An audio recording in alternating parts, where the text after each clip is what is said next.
Oh, Standing on a Million Lives.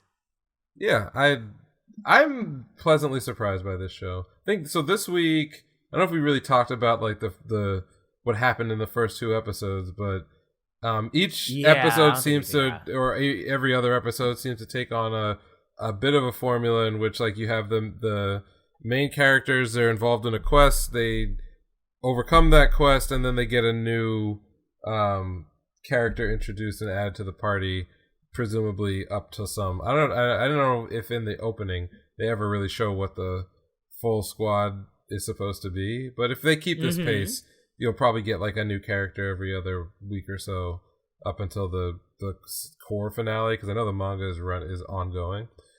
So from episodes 2 and 3, we got the resolution of the troll quest. It was a troll, right?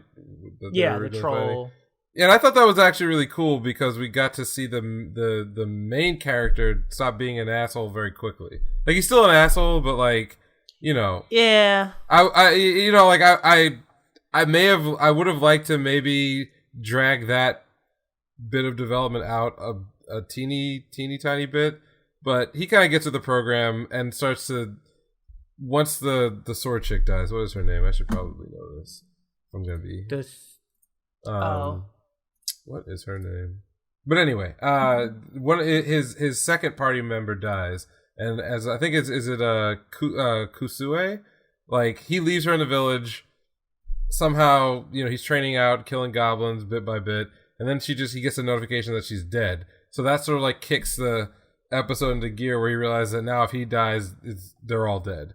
And I thought it was really cool at the end how they figured out how to he changed jobs into a chef, and then cut a hole into the thing's stomach.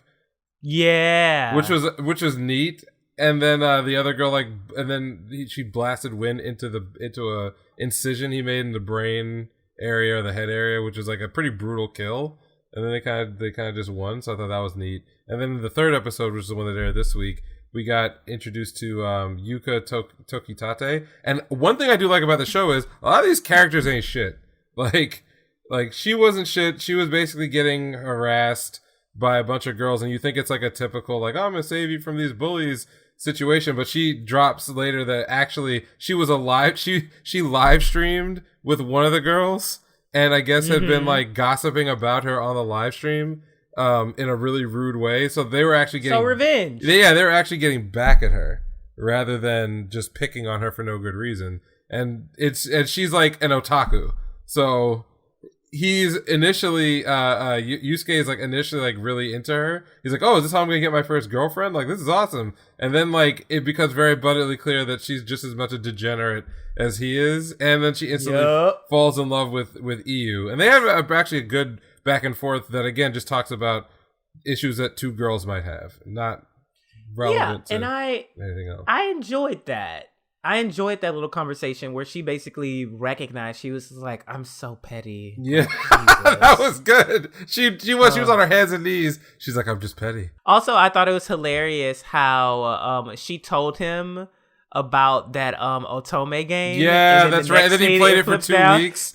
Yeah, he's like, I just wasted 2 weeks of my life. I was just like, I think that's a very relatable series of events. I was like, I've done this before, like not on an Otome game, but just like, someone recommended this, and this is all I'm going to be doing. Yep, because I'm so invested in this now. Wow. Yeah, and I was worried this would be like a harem situation. And I feel like in some ways that joke was meant to poke fun at people who thought that might be true. Because like, didn't you say it's like they're like boy like pop idols? Like male pop idols. She's like trying to explain to him like the basis of the game, and then gets really embarrassed and just runs away. So I thought it was good. I'm enjoying it overall. I'm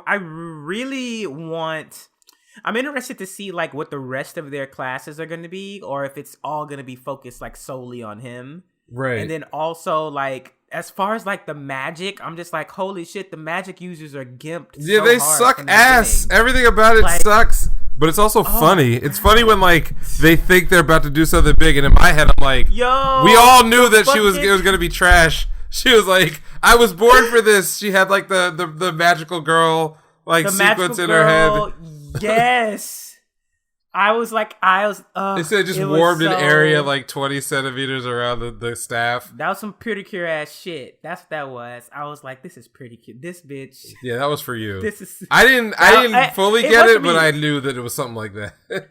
Oh man! As soon as the girl showed up and then the other one showed up, I was just like, these two are going to be in this series. I have a feeling. Yeah, that was funny. They're gonna keep bringing the magical girls back up. That was pretty funny. Also, I like how Yusuke now like gets a little bit of he has a little bit more familiarity with how the system works, and so when he just got irritated. He also kind of has a body now. Yeah, he's like, I just started training. Let's go. Yeah, I was like, okay. I was like, I mean, not that he shouldn't be taking it serious, but I'm just like, damn. Yeah, well, he was a schlub, and I think one of the not so subtle, but like the sub themes of the show is just about self-improvement in general. So I'm fine that that's a part of it, and I'm happy they didn't beat the audience over the head with that. Like the idea that, oh, now he's getting in shape, and then all these girls like, ooh, this nigga over here. Like, no, he's still just a schlub. Like, and they don't like him very much, and they think he's a degenerate, along with, I guess they all kind of think each other are degenerates in some way, but it's a cute show. Happy to see at least where the mystery's going. If whatever twist, which there likely will be, pops up, midway through the season, and it's interesting enough, then I'm happy to give it a nice little B-, C+ and have it sit on the back burner. But I think I mentioned earlier, like, there are shows that I'm into stylistically a little bit more, like Akudama Drive and so on, but I've just realized, like, my schedule, I cannot watch everything. So there may just be like a cycling in and out of whatever my, third or fourth show is on a weekly basis. And I'm happy to catch up on a lot of this, but I think Standing on a Million Lives is pretty good.